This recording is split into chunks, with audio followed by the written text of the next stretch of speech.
Greetings and salutations, everyone, and happy Easter to one and all. Welcome to Nerd Culture. My name is Ryan the Quote. We have a very special treat for you this weekend. Let me set the scene here for you.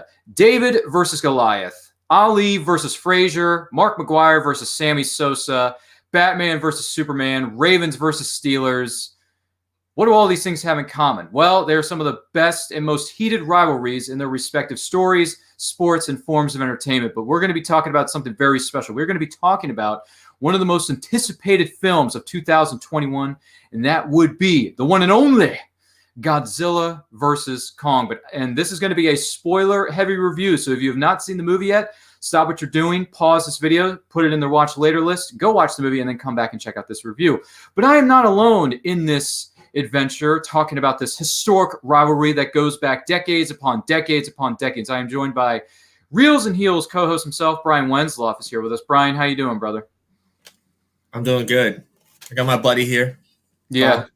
Yeah. Your best friend, man's best friend. Am I right? Oh, wait, no, that's a dog, not King Kong. But anyway, Brian, thank you so much for being with us. We are not alone in this. If it weren't for this young man who's about to appear on the screen right now, we would not be doing this. We got to thank the spaceman himself. Dr. Alan Shepard is here with us. Alan, how you doing, brother? Aloha, everybody. I'm doing great. Brian is obviously Team Kong. I'm obviously Team Godzilla because, that's how we roll. Well, I'm trying to figure out where, if you're Team Middle. I mean, are you called Kingzilla? I like that, Kingzilla. You could be a middle-of-the-road Kingzilla. Ryan, is that how you fall? Middle of the road, you Kingzilla? Before I saw the movie, I was Team Kong. And then after the movie, I may or may not have a different opinion. I'm not sure. I don't want to give away my cards just yet, but I want to let you all know out there, if you're watching this live or if you're watching the replay, we thank you very much for being with us. If you have any thoughts about this movie, and once again, this is going to be spoiler heavy. Spoiler alert, two monsters fight, and maybe one of them won, maybe one didn't, and then there was a giant robot known as Mechagodzilla that made an appearance. There you go. So if you have any thoughts, drop them in the comments section, put them in the live chat. We're going to be monitoring that as we go throughout the course of today's show. Now, here's how I would want to go around the room here. I want to start with some of the things we may not have liked about this movie. I want to start with everyone's feelings about some of the negatives of this, and then we're going to transition into the positives, and then we're going to end it with our overall thoughts, and we're going to rate this movie on a scale of 1 to 10. So that is how this review is going to go down. So I want to start with, before I get to myself, even though I'm the host and I could go first, but I'm a gentleman, I'm going to let one of our fabulous panelists go first. Brian from Reels and Heels, I want to start with you. The first question is simply this: what were some of the negatives about this movie for you, Godzilla versus Kong? If there were any. A little bit short. I wanted it to be a little bit longer. Mm-hmm. Yeah. I noticed that when I popped it on HBO Max. I'm thinking, wow, this movie's only an hour, 45 minutes. What the heck's the deal? I thought this was going to be a 3-hour slugfest. Yeah, I mean, I think the sweet spot for this movie would have been 2 hours, 15 minutes. 2:15 sounds about right. Maybe 2:30. Especially if there were more fights going on, Yeah. Okay. But So I don't really have any negative. I know a lot of people say the human thing, but dude, the human stuff in the original movies, they weren't all, Shakespeare either, right? Mm-hmm. So, yeah, sure. I mean, the story, the Godzilla people and the Kong people, I mean, it got us from point A to point B. Mm. So, I mean, I don't really have any negatives other than I thought the movie should have been maybe just a little bit longer. I gotcha. Wow, young man that's short, sweet, and to the point. He's got a giant toy of King Kong to prove it. Anyway, Alan Shepard, any negatives for you about this movie, Godzilla vs. Kong, or were there none whatsoever because you were just smiling from ear to ear the whole 2 hours? I was smiling from ear to ear, but I was also laughing and exclaiming a few times, "This is so dumb." But it is the good kind of dumb. It was dumb fun. However, I am one of the people that still too much human stuff. It was better than King of the Monsters and better than 2014 by leaps and bounds. But still too much of the human stuff, and the human characters weren't as annoying as they were in the previous two films, or even Skull Island, but there was still too much of it, especially in the climactic, all three Titans battling. I was the part with we'll get into it, the more specifics, the part with the guys trying to hack the computer, and then the ultimate, we're going to douse the computer with whiskey, and that's how we're going to shut him down. I just lost my mind with how stupid that was, and I couldn't even bend reality for that. But other than that, Kyle Chandler was kind of wasted.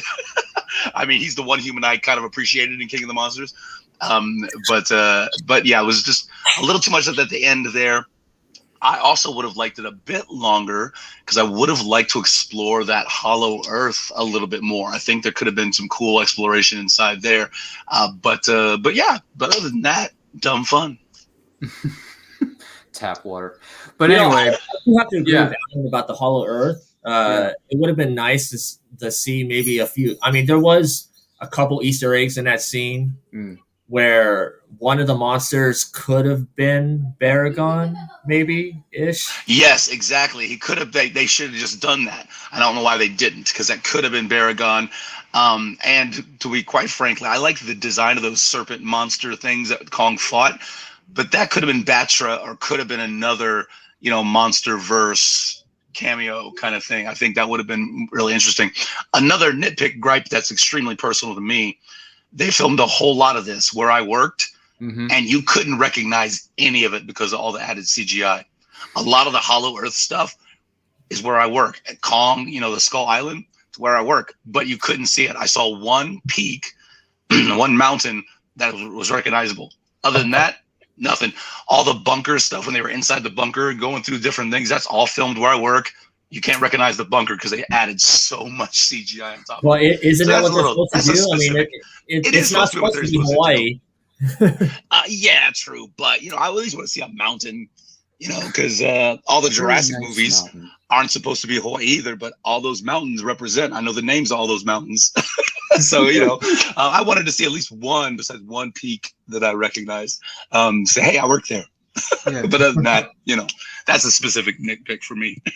Yeah, I noticed at the end credits, I noticed a lot of it was filmed in Hawaii, and I'm thinking, wow, this is going to be good to have Alan on because he lives in this area. He knows where these monsters live. He may have seen a monster or thing or two because he knows a thing or two. But that's right.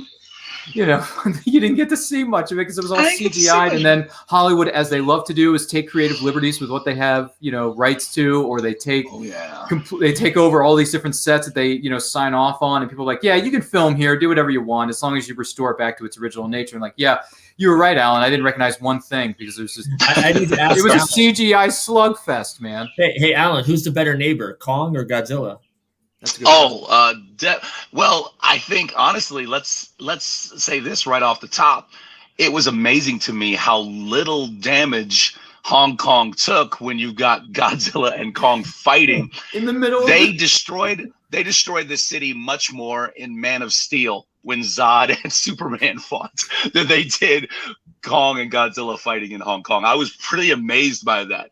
That was I went, oh wow, there's significantly less damage to this city than in Batman vs Superman or Man of Steel. I mean, yeah, maybe they learned their lesson in the first three movies. They took some P's and Q's from Man of Steel, and they're like, yeah, we don't want to damage as much as they did back in 2013. And then the movies that came after it, I'm like, geez, let's clean this. Let's clean the situation up because I'm seeing these two guys go out in the city, and I'm thinking, oh, this city's done for. But I heard it was in Kong. I heard it was in Kong's contract. He wasn't going to film anything if they were going to do, all that damage. All that damage. Wait a minute. Kong has a contract. He can actually sign things with his hands. He can sign papers. I didn't know that.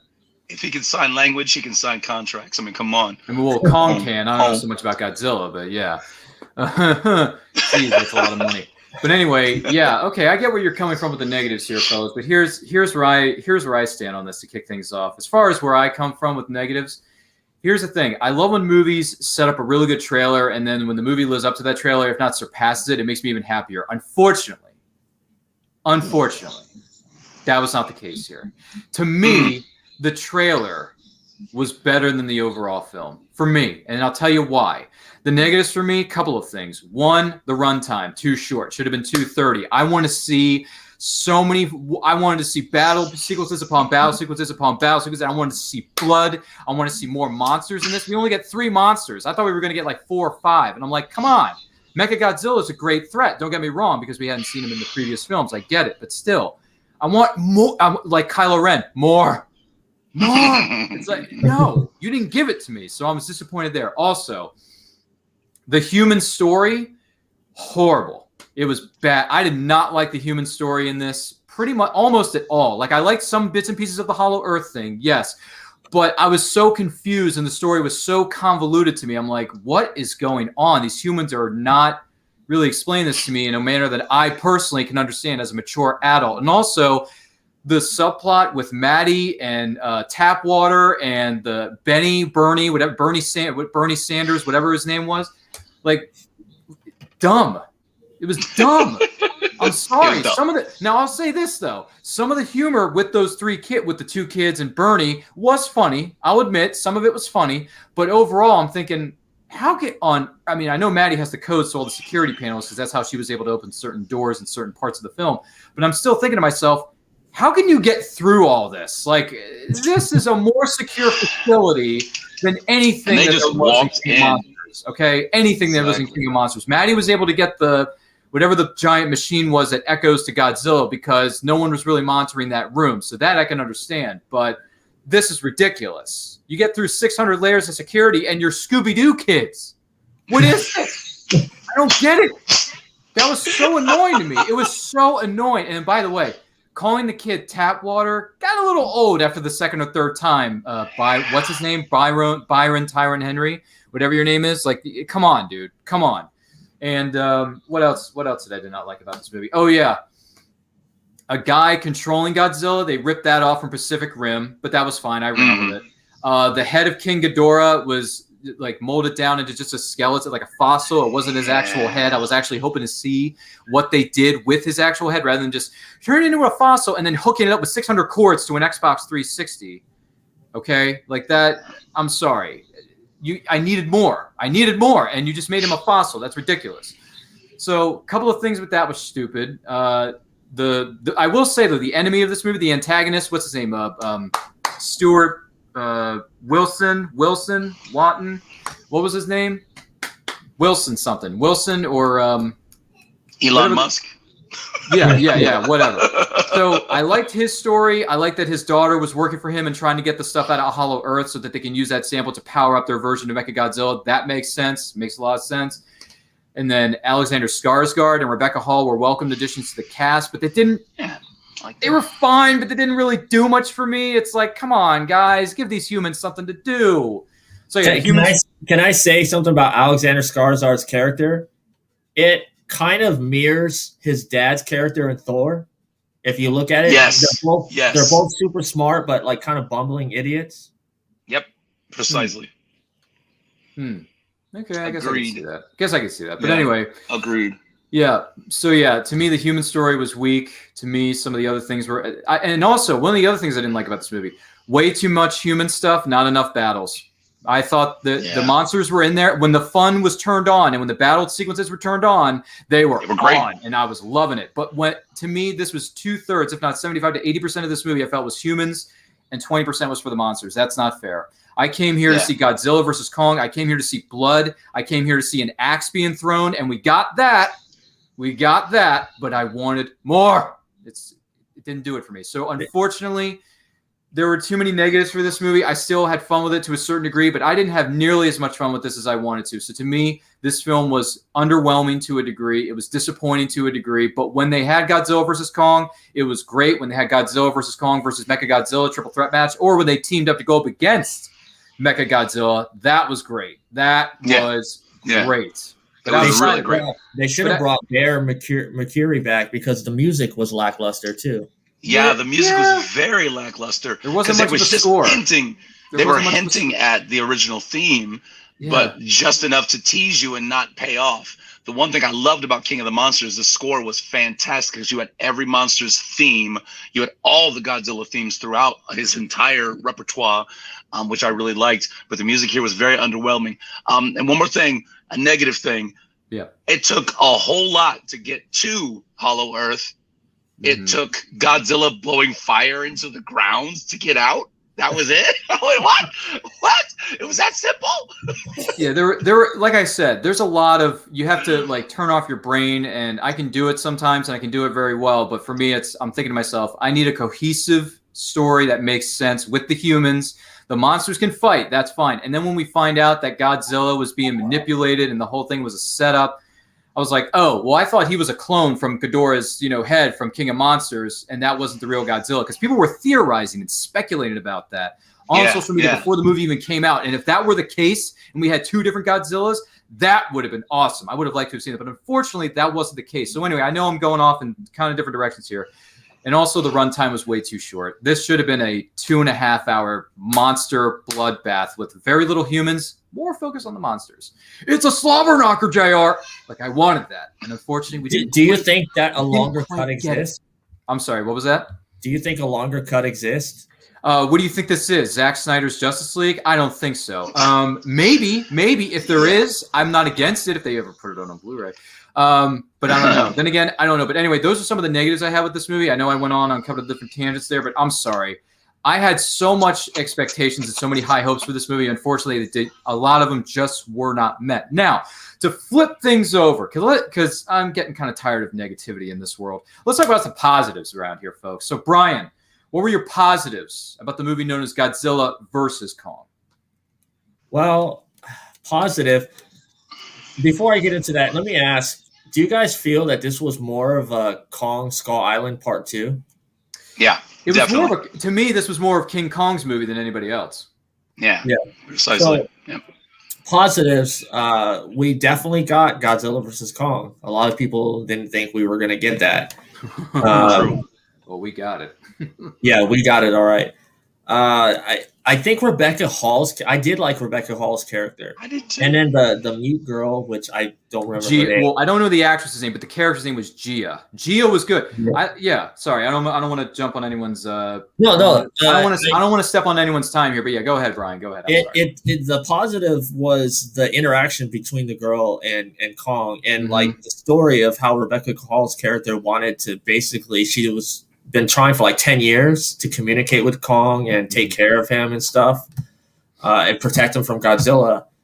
And that was to me, I resonated with that story because it's about, there's like a love there. And when you love someone, you want to take care of them. And so, trying to make me cry. Another positive in the was. Sorry, go ahead. Geez, there's so much positive in this movie. Like the whole Hollow Earth thing. Like I loved that. Like it was a throwback to old literature. Yeah. Yeah, the Jules Verne stuff. The whole color scheme of the film was beautiful. Yeah. The first time Zilla and Kong met, that 18-minute battle on the aircraft carrier was cool. See, right there, and I know you don't want to be negative, but right there, I could have used Bear's music in that scene. Like, yes. I mean, Bear's one of my favorite composers. I mean, I love what he's done with The Walking Dead and countless other stuff. And what he did with King of the Monsters was brilliant. What he could have done with this film, oh my God.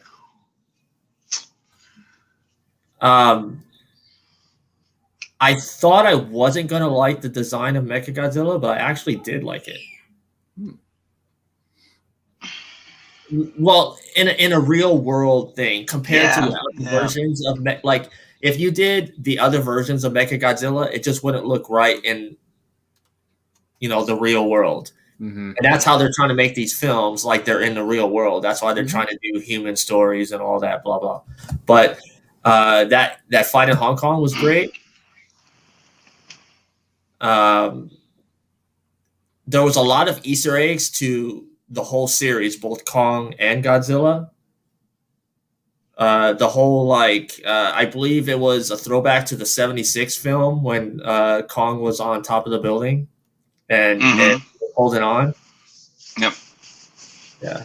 So I was looking for little things like that. I mean, I did like the actual soundtrack that they actually used real cool music, especially the opening scene. I thought that was kind of funny with Kong. He's taking a shower and and I laughed. His butt. Yeah, scratching his butt. I laughed. That was so funny. which was a throwback to Skull Island because they used all that 70s music. 70s music, yeah. Yeah.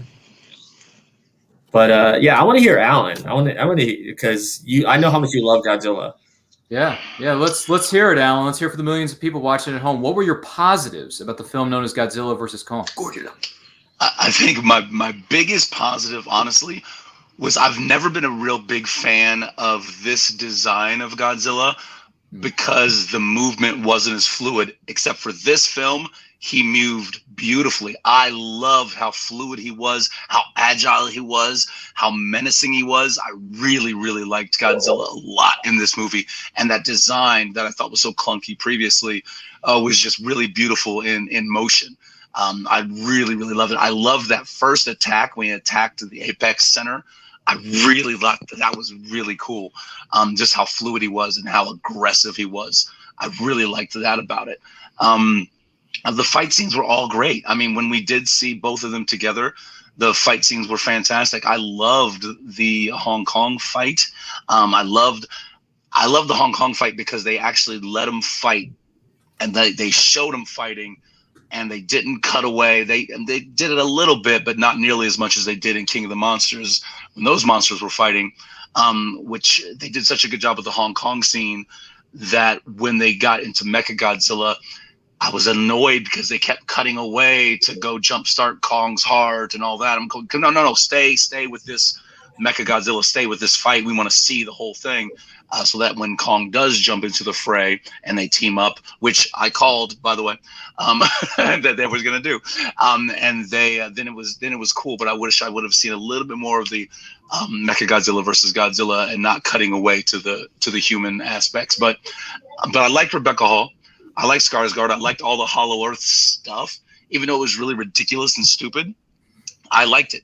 I really liked, the Kong, finding the axe and finding that, the history of their epic battle throughout time was fine, was great. They gave me just enough of that to be cool. I would have liked to have seen Godzilla and Kong fight down there. That would have been really amazing. Maybe that's for another one if this does well, which apparently it's doing very, very well. I thought overall the positives, again, the fluidness of Godzilla, the designs of both of them, the fight scenes when they were both fighting were beautiful, and I'll watch those over and over and over again. I won't watch any of the human parts anymore. I'll be honest with you. It's fast forward right to skip right to the monsters fighting. Even though I did enjoy the little girl, the relationship with Kong, I didn't mind that. I was getting a lot of Project X flashbacks because this was Apple back when me and Brian were kids in that movie, if you remember that. But I liked that aspect of it. But if I'm going to revisit this, I'm going to revisit the fight scenes and all the Godzilla attack scenes and that kind of thing, because that stuff was really cool and beautiful. Mm-hmm. I can totally understand that. Yeah, gotcha. All right. Awesome. Thank you. And as far as positives for me, yeah, when the action sequences were turned on, they were on, whether it's Godzilla versus Kong, whether it's Godzilla versus Mechagodzilla. And by the way, the design of Mechagodzilla for this new generation and this iteration of the character, fine. Didn't bother me one bit. I understood why they were doing it. They wanted some dude to control it like it's an Xbox game or something in a VR headset. No.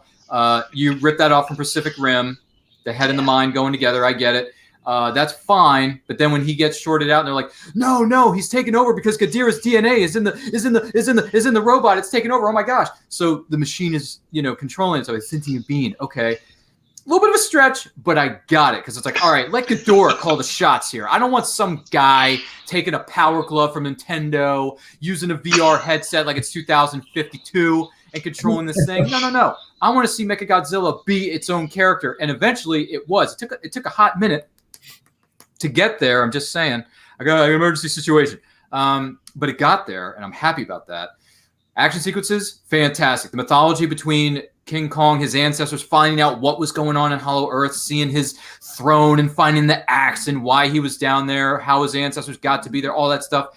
It was good. It's just, to me, the humans, oh my gosh, you were bad. I'm sorry. I liked Skarsgård and Rebecca Hall to a point, but I didn't love them like I did the other human characters in Godzilla King of Monsters, especially Kyle Chandler, a.k.a. the greatest coach in television history, Coach Taylor. you were short. You were pushed to the side. You should have gotten a heck of a lot more screen time because you were one of the best, most respected actors in the business today, Kyle Chandler. I'm looking at you. You're awesome. Don't ever lose that. He was pushed to the side. Why would you do that? Why would you do that? That's Eric Taylor. Okay, clear eyes, full hearts, can't lose. And what do? You give him 5 minutes of screen time. 5 minutes. Terrible. But anyway, at least he was there. It was good to see you again, Kyle. I'm just saying, at least you got a paycheck, buddy. Gotcha. But for me, the best parts were the monster battles. That's about it. Really, the human stuff I could have gone without. This could have been a 2-hour movie of just monsters fighting each other in the street of Hong Kong, or what was the other place? Pensacola, Florida at Monarch or Apex Cybertronics. I would have been fine with that. But anyway, those are my positives. The fight sequences were great, but overall could have been better. Was disappointed in this, but I did like the mythology about Kong's ancestors in the axe, and when the axe was lit up by the nuclear breath or whatever, and he was chopping that baby down and trying to chop Godzilla into pieces. I loved it, baby. I loved it, especially that scene in the trailer where he jumps from a tall building. He just jumps because he's that good, and he puts that axe in his head, and he's nuclear, breath to firing at it. I'm like, yes. We got it from the trailer to the movie. It's great. So, yeah, those are my thoughts. Great action sequences, but the human story, I'm sorry, you were wasted. And you took a cast, and you kind of wasted it. But I will say this, though. Of the human cast of characters, I did like the relationship between Gia and Kong. The little girl, that was good. That was good. That was fine. It made sense. I got it. Sign language, very important. Best way to communicate with King Kong, apparently. He can't speak English. I'm sorry. That's fine. Gia was great. Rebecca Hall was fine. Alexander Skarsgård was sort of, kind of. He was fine. And then everyone else, why? Tap water. Why? I don't get it. But anyway, those are my positives. So to round this thing up, to roll this thing up, Brian, final thoughts on Godzilla vs. Kong on a scale of 1 to 10. Oh, and also 2 questions. 1, what would you give this movie, Godzilla vs. Kong, on a scale of 1 to 10? And also, where does this rank in the 4 movies of this MonsterVerse for you? Go. Okay, I give it a solid 8 because I left entertained, and that's what movies are supposed to do, right? You're supposed to just be entertained, especially these type of popcorn films like the MCU, DC. You're supposed to be entertained, and it did its job. So I give it an 8. How I rank them out of the 4 films? Mm-hmm. Oh man, I put this probably. I probably still put King of Monsters number 1 just because it had Mothra, Rodan, and stuff. But I guess it would be like a 1A, 1B type thing. Does that make sense? Yeah, you're that 1A and 1B doesn't really count. You're cheating. But anyway, we'll let it slide. No, I got you. I did read that Toho actually likes these 4 films, mm-hmm. and that they're going to allow Legendary continue with Godzilla. Mm-hmm. So we're gonna get more in this MonsterVerse. The 4th. This isn't the last one. No, they're going to make Japanese Godzillas, but they're still going to allow Legendary to do this because it's like they said it's like mirrors, So you have the American version and the Japanese version. Wow, I thought this was the last one. It was. That's what a lot of people thought, but Toho really loves these films. All right, so we are going to get a 5th film in this MonsterVerse that Warner Brothers is building. Yeah, and before you ask Alan to give his final thoughts, I do want to ask the scene at the end where Godzilla and Kong are. And I did want to say that I love how Kong wasn't as big as Godzilla. Like a lot of people thought Kong was gonna. He was just a little bit bigger than he was in Skull Island, so he kept his size a little bit. But what do you think it was that they were kind of saying to each other without, making any noises when he dropped the axe and they kind of had that eye contact? Do you think this is done for now, or that they were kind of leaving on good terms? Ooh, that's a great question. I think it was a done for now. If they got to cross paths again, they will. But if they got to team up again, they will too. I think the world's probably big enough. You can be over there. I mean, clearly Kong got the Hollow Earth, so he's underneath now, and Godzilla wasn't down there, so maybe he's king down there and Godzilla's king topside. I like that theory. That's fair. I mean, they both know that they have to protect the Earth. So yeah. It's true. Godzilla knows that he was manipulated. He figured it out, destroyed Mechagodzilla with a big assist from Kong. If it weren't for Kong, Mechagodzilla would still be standing. So, Kong, you're the real winner in my heart, baby. And Alan, did you recognize the throwback to a certain film on how Mechagodzilla was destroyed? Yeah. Oh, yeah. Which was really, really great. There was a couple of nice throwbacks that I liked. My favorite was when he stuck the axe in the mouth. The axe handle down Godzilla's throat, like in the OG Kong versus Godzilla. I appreciated that. I think the most of all the throwbacky stuff. I like that. And Mechagodzilla's every time he's been on, his head's always been ripped off. He's always ripped off. Yeah, always ripped off. Every time. That sequence was so Gotta good. do it. Yeah, it was really good. The only thing I wish I would have seen is when Kong, it has the head and spine of Mecha, would to taste it a little bit, just like he did with the bat thing or whatever it was. The skull crawler. I'm not gonna eat that. Yeah, I'm not gonna eat that. I would have liked to seen that. I got you. But yeah, as we transition over to Alan, final thoughts on this movie. What would you give Godzilla versus Kong on a scale of 1 to 10? And where does this one rank amongst the 4 films within Warner Brothers MonsterVerse? I'm gonna give number-wise, I'm gonna give this probably a 7. I'll give it a 7 because it is dumb popcorn fun, but other dumb popcorn fun movies I can watch the entirety of. This one I can watch only, again, the fight scenes. I don't care about the human stuff. I'm not going to watch that again. I'm only going to watch the fight scenes again. So I'd rank it, give it a 7 for that. As far as ranking the 4 MonsterVerse films, I'm going to put Skull Island first because I enjoyed that whole film. Mm-hmm. I'm probably going to put King of the Monsters second, only because the music and the designs of Ghidorah and Rodan I absolutely loved, and some of the imagery in that one was really, really cool. I love it. It's burned in my brain. I really loved that a lot. And then I'm going to go Godzilla versus Kong, and then the 2014 Godzilla I absolutely hated very much, so I'll put that at the very bottom. Oh, gee willikers. But I'll say this for you fellas. This is going to shock everyone. And as they say back in the olden times, hold the presses. Here we go. So final thoughts on Godzilla vs. Kong. I like the action sequences. The human story, my least favorite.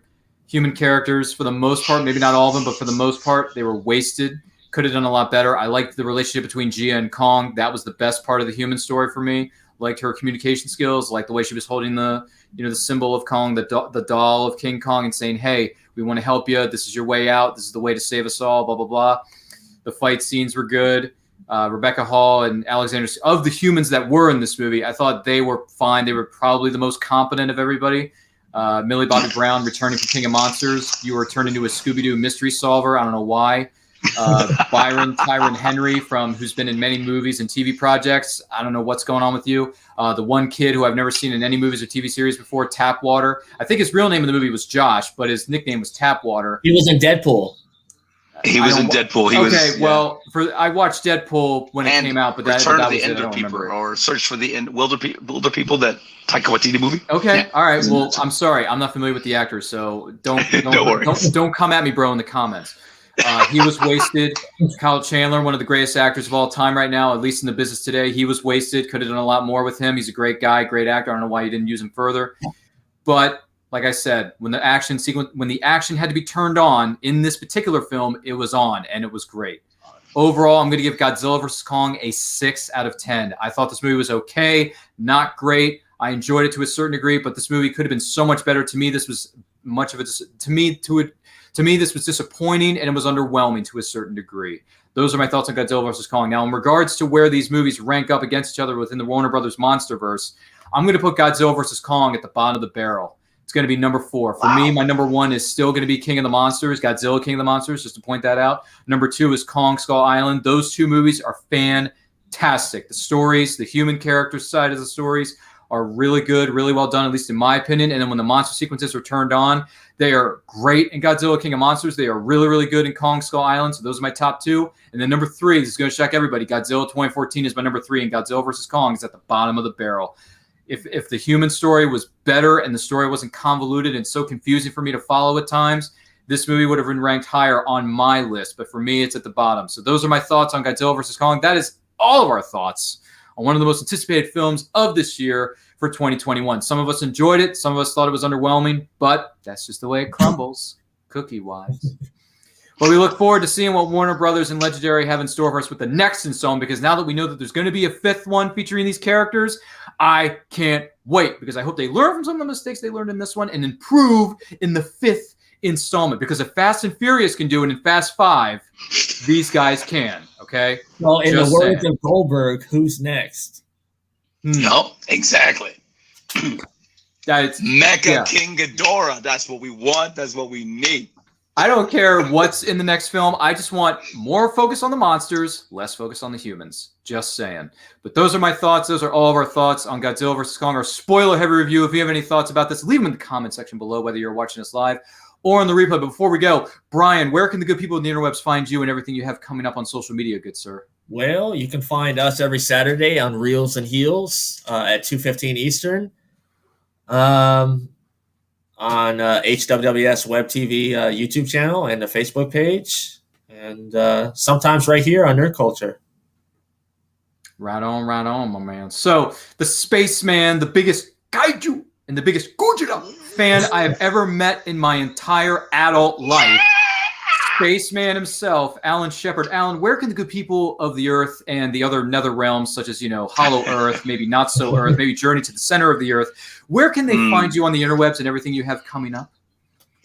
They can find me on TMG over there. I'm in various shows. I've got a little show called Cancel This Show, where we actually turn the nerd stuff off and go into the political realm. That's usually on Tuesdays. On TMG Entertainment. You can find me on the After Dark show on TMG as well on Saturday evenings usually. And I'll jump into anything. The only reason I haven't been on Reels and Heels yet is because it's on a Saturday, and I'm always working on Saturdays, but one day I'm going to get there. I'm going to get there. And then whatever you guys invite me to do, I'll be happy to do because I love y'all. We appreciate you. And ladies and gentlemen, you can find me and everything we're doing here at Nerd Culture, Facebook, Twitter, and Instagram at It's Nerd Culture. Check out our YouTube channel where new videos are being posted each and every week. So whether you're a fan of movies, TV series, maybe anime, comic books, video games, anything for your heart that your heart desires, we have it for you available on our lovely menu known as our YouTube channel known as Nerd Culture. But in the meantime, to all of you out there, stay healthy, stay strong, stay safe, and make sure that if you haven't seen it yet, check out Godzilla vs. Kong in theaters or on HBO Max. It would only be there for a limited amount of time. So make sure you see Godzilla vs. Kong. And we'll see you on the flip side. Have a great weekend. Stay safe out there, everyone.